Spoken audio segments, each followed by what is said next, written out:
Episode 106 of the podcast. This week we're talking about the very first step of training, the very first step of any sort of training, and that is goal setting. Why is goal setting important? We're going to cover that this week.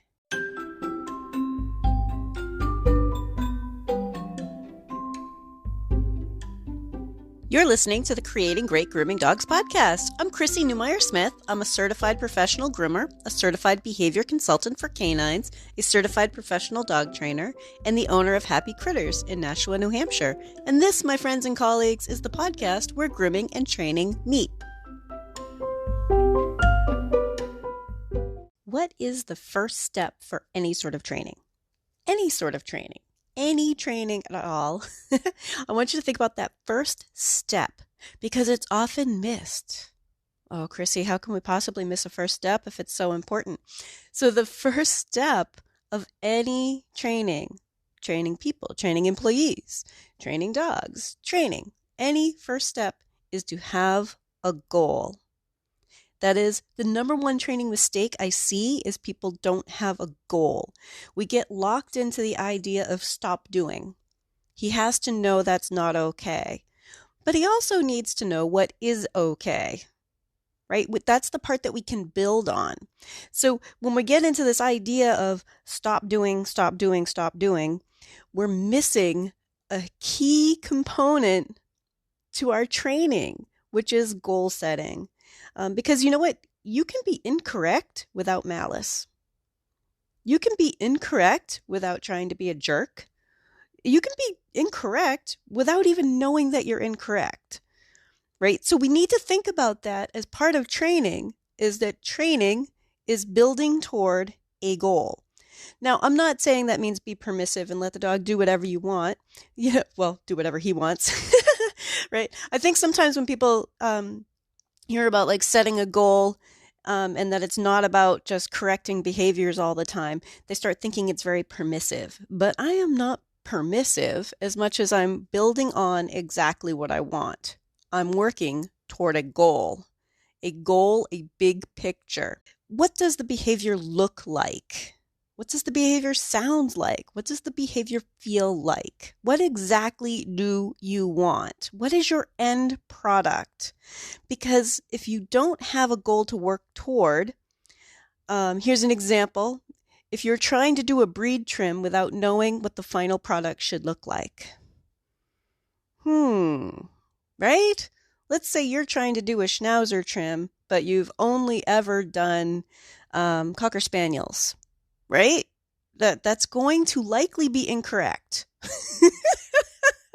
Right? You need a goal. You need to know what a Schnauzer is supposed to look like. That's why we have breed descriptions. That's why we have books with pictures. That's why we go and we ask people who do that breed. That's why we watch videos, right? Because we know as ourselves, when we're trying to learn something, we need a goal. You need a goal. You need to know exactly what you're working toward. I can't do a proper Schnauzer trim if I don't know what a proper Schnauzer trim looks like. Okay, here is another example, and this one's more for just general. I know I tend to talk more toward groomers in this group, but I'm hoping there are trainers out there and owners and everybody else. But trying to teach agility without knowing about agility. Right? It looks like it's just a bunch of jumps and stuff, but what if you're trying to teach agility and you don't know that there's a proper way to enter the weave poles? Well, you might say it doesn't matter, but if your student is going to go on and compete, oh yeah, that matters. That matters a lot. So we need to know what the goal is. What does the end product look like so that we can work toward it? So that we can work toward proper entrance into the weave poles. Right? Now, here's another example, a little bit more mainstream. What if you're trying to get your new employee to answer the phone right? All right? What is your goal? We could sit there and talk about, hey, I don't like it that way. Knock that off. Stop that. That's not acceptable. That's not acceptable. That's not acceptable. But how many different ways can you answer a phone before you figure out which one they want? You know, how many different mistakes can you make training agility? How many different mistakes can you make trimming a Schnauzer, right? Think about that we need a goal. A goal. We need to know exactly what we're working toward. Because again, you can be incorrect without malice. You can be incorrect without trying to be a jerk. You can simply be incorrect, or you could even be incorrect and not know. You know, you could put up a schnauzer that you think looks awesome, and it is way off, right? And I'm using a schnauzer as an example because I think that it's one of the breeds that people tend to get really kind of way off. And sometimes it's because owners don't want schnauzer trims. So how often do we actually get to do one that looks really like a schnauzer? So I want you to think about, you can be incorrect. And if you wanted to learn something, you would want to know exactly what the goal is, right? If you wanted to learn how to groom a border collie, you want to know what that goal is, right? You want to know exactly what is expected, right? As dog groomers, we want to know exactly what the owner wants. That is our goal. What does this owner want? How can I put the trim that's in that owner's head onto this dog? That's goal setting. That's goal setting, and that's defining a goal. How can we teach agility, or teach a dog to stop barking, or teach a dog to sit, or teach a dog when to sit, right? We need to have goals. Goals are very important. For instance, when we're teaching heel work, my goal is for my dog to be right beside me in a very particular position and maintain that position if I do right turns and left turns, and if I stop, to automatically sit unless given other instructions, right? That's a goal. That's defined. I have that very clearly in my head so that I can work toward it, so that I can build behaviors that work toward it, so that I can be in a reward and reinforce kind of a mindset. So I want you to think about the various ways that we can think about our goals for our dogs, for the dogs that we are grooming, right?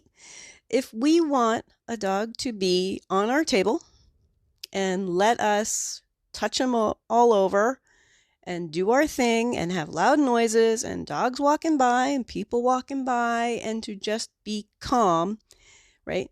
That's part of a goal. That's already picturing what you want. It's different than don't bite me. I want him to not bite me. I want him to not scream when I pull out the clippers. Okay, that tells you that you need a goal. That's not a goal, right? We want the dog to do something.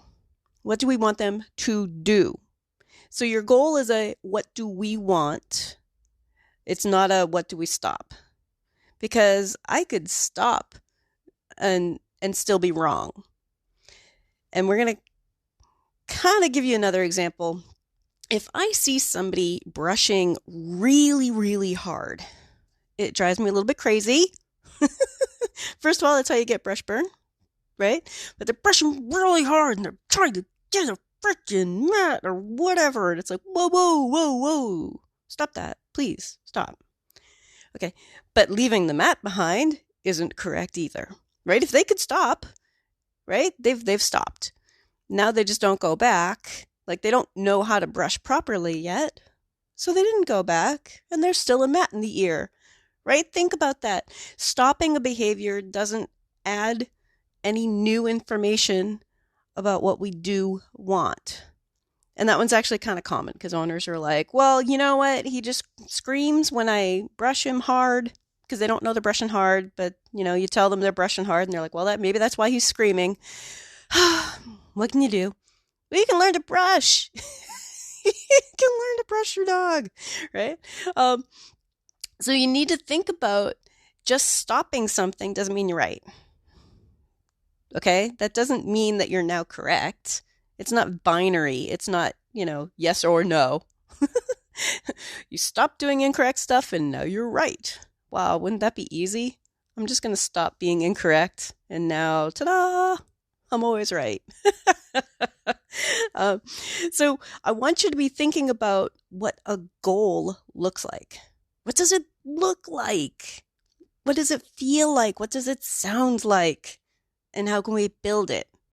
If you're enjoying this podcast, please remember to subscribe so that you don't miss any episodes, and tell all of your friends. Part of why I try to drill in the 3 C's, calm, comfortable, and cooperative, is because as a goal, I think that that's easy for people to understand, to manage, right? Like, is he calm, comfortable, and cooperative or not? And how can we get there? And I think that that makes it a little bit easier for most of us. I try to make things as easy as possible to implement. And I want you to think about that as people. When we're learning something new, we want the easy version, right? Like, I want details, but I want them at a pace I can handle to build on my experience level. So I start off with the most basic of things, like calm, comfortable, cooperative. And honestly, I kind of run things through a filter of, would my mom understand what I'm talking about? Now, my mom is a pretty smart lady, but dog training is so far out of the scope of what she can understand that I actually have told her this. I'm like, yeah, I just run it through. Would mom understand this at all? If I explained it to mom, would she be like, oh, well, yeah, he seems a little uncomfortable. Yeah, and she can. So someone who is not a dog trainer, not at all able to understand dog training. I love my mom, but that's not in her wheelhouse at all. But she can understand those goals. She might have trouble figuring out how to then get the dog comfortable, but she can figure out that this dog is not where it's supposed to be. Like, this dog's not comfortable, or this dog's not calm, right? Or this dog's not cooperating, right? She's able to understand that. She might have trouble figuring out what the next goal would be, but recognizing that you're not in the zone that you're looking for is an important part of goal setting. Without having a goal there, you might not know that you're way off target. You might not know. You're like, I don't know, this seems okay. And I'm actually going to use, because we mentioned target, I'm going to use this example too. I started learning archery years and years ago, and I don't play very often, but I have really good form. My instructor taught me really, really good form. Now that means that I can draw back the bow, smooth, glide, and be very consistent. However, without a target, we have no idea if I'm doing a good job or not. Let me say that again, because without a target, we don't know if that nice form is actually resulting in putting arrows exactly where I want them to be. You need a target. You need a goal. So all of that good form could just be sending arrows way off up and to the left, right? If you get a target out in front of you, you might find you're not even hitting the board. You're like up and to the left, right? But all that good form is still important, because then when you have a target, you can start working down back toward the middle of the target, right? So if your cluster of arrows is up and to the left, you can start going, I think I need to adjust this way. That's what goals are for, so that I think I need to adjust this way. So if you have a goal and you have something in your mind about, hey, I want this dog to be calm, comfortable, and cooperative. If you start off with a dog who's pretty calm, comfortable, and cooperative, and then when you turn on the dryer sound, starts wiggling, panting, right? Now we know the dryer sound was when we lost calm, comfortable, cooperative. That's when we went off task. That's when we went off target. That's when we messed up and missed our goal. So how can we address that piece, right? And that's where it comes into adjusting. Because again, with the arrows that are way up high, higher than the center and to the left, right? Now I can adjust. And I might adjust just one thing at a time, right? I might just adjust the sound of the dryer. I might work on that, introducing the sound of the dryer differently, helping the dog be calm for it. I might have just turned it on without even giving him any warning, because, thinking, well, this dog's fine. This is a new customer. He's 8. He's been groomed before. Maybe I just was being a little bit inconsiderate and scared the dickens out of him with a sudden loud noise. But I'm going to take a look and I'm going to figure out where exactly our calm, comfortable, and cooperative stopped and try to restore it. Turn the dryer off. Try to get him calm again. Find out what happened. Like, okay, try again. And maybe that is making adjustments, like things like a happy hoodie. Help him calm down. Help him realize that this is still safe, that he can trust us, that this doesn't hurt. And, things like dryer sounds, that's really loud. I think we should assume that that's going to be a problem for a lot of dogs. And I think in many cases that sound does hurt, especially if they have like chronic ear problems. Oh my God, can you imagine having like chronic ear problems and like somebody turns on a dryer? I'll tell you, before I started wearing ear protection during grooming, because I've made all the mistakes. But back when I used to still not wear ear protection, and I was working in a boarding kennel and around the dryers. So if you weren't under the dryer, near the dryers and the dryer sounds and the shop vac, you were also like in a cement room with dogs barking, right? By the end of the week, a friend of mine asked if she could show me, like she was trying to sell vacuum cleaners for Kirby. And she wanted to do a demonstration and freaking hurt my ears. I cannot. By the end of the week, I was like, stop, just stop. Oh my God. So think about these dogs, this dryer sound. Yeah, it might actually hurt. So we need to think about that as, all right, how do I help restore calm, comfortable, and cooperative? Because the dog will tell you when they're comfortable. They'll tell you. They're pretty eager to be comfortable, so they'll let you know. So if we think about that as a goal, then we can make adjustments toward that goal. Make adjustments toward that goal, right? So again, thinking about archery, right? I'm shooting arrows. I have good form. So instead of trying to change everything all at once, that little grouping I've got, all my arrows are going the same place, right? If I work on lowering first and get them all in a grouping just to the left, not up high into the left, but just to the left. And then I work on a grouping that's like to the right, and start sliding that over too, until eventually my grouping is somewhere in the target. Right? That's the kind of thing that we need to think about when we have a goal. But without a goal, you're like, I don't know, good form. Now go find your arrows out in the woods. We don't know if you had good aim. We know that you had good form. So this is how we adjust our aim. We have to know exactly what we're looking for. And I want you to think about, the dog is going to try to tell you if they're uncomfortable. We want the dogs to be calm. Sometimes dogs are overly silly. So not all being worked up means that they're not happy, but we also need calm for that too. You can't be silly. This isn't silly time. That's a really important one for trainers and for owners and non-groomers to know, is that sharp tools, it's not silly time, right? We also need some calm. Now, I have border collies, and they are silly, happy, goofy guys. If I want calm and still, if I need something very, very still, we work on that. But I don't expect them to be still all the time. Okay, think about the individual dog. Some dogs are going to be still the whole time.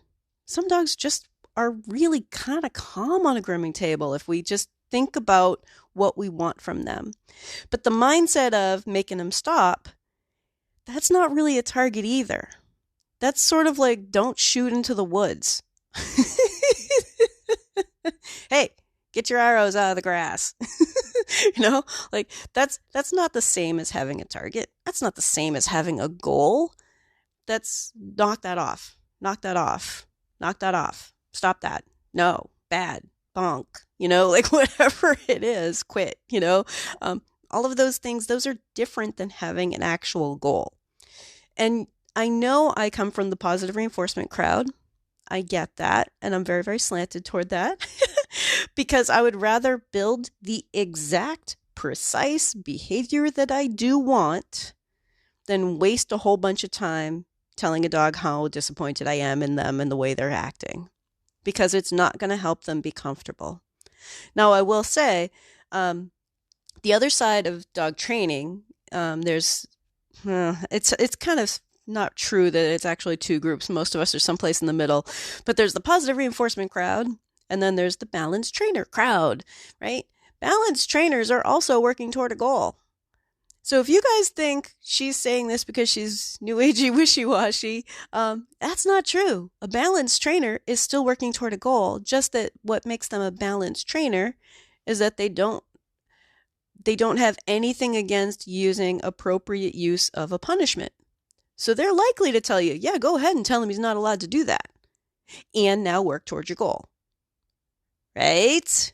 Oh, I know. You were really, really hoping, someone out there at least was hoping that it was going to be fine to say, knock it off all day long and never teach them. But that's not dog training. That's not dog training. So I want you to think about there's always going to be a goal. And we have to think about what we want. What does it look like? Right? For me, it looks like a dog who lets me reposition them, because most of the time it's going to be a stand on a table, but you know what? Sometimes I might let them sit. Older dogs, wobbly dogs, dogs with bad legs, yeah, I don't mind if they sit, but I want to be able to reposition them. Cue a sit, cue a stand, turn them around, lift their head. I want them to be comfortable with touching all over. Those are things that are part of my goal. And modern dog training is all about seeing exactly what you want and working toward it. So balanced trainers, the whole spectrum of dog training, we're all thinking goals. So anybody out there who's thinking, oh yeah, well that's just the reinforcement trainers talking like that. No, it's really not. I have great respect for my training colleagues who have other opinions and who use other methods. We're all thinking about what exactly do we want. Because telling a dog exactly what you want is how we're going to get exactly what we want. And I want you to think about that. Right? We have to communicate with the dog, not just tell them how bad they are. Why? Because it leads to stress and it leads to frustration, and it's never, ever, ever going to help them be great for grooming, right? We're about creating great grooming dogs here. We want to teach them to be great. They're not born that way. We need to teach it. All right, some dogs might be born that way, but most of them are not. We need to teach it. So the first step of any training, anywhere, for anything, is to have a goal in mind. And I'm not saying you need to sit down and write a training plan, which, by the way, I'm terrible at. I'm more of a fly by the seat of my pants kind of a girl.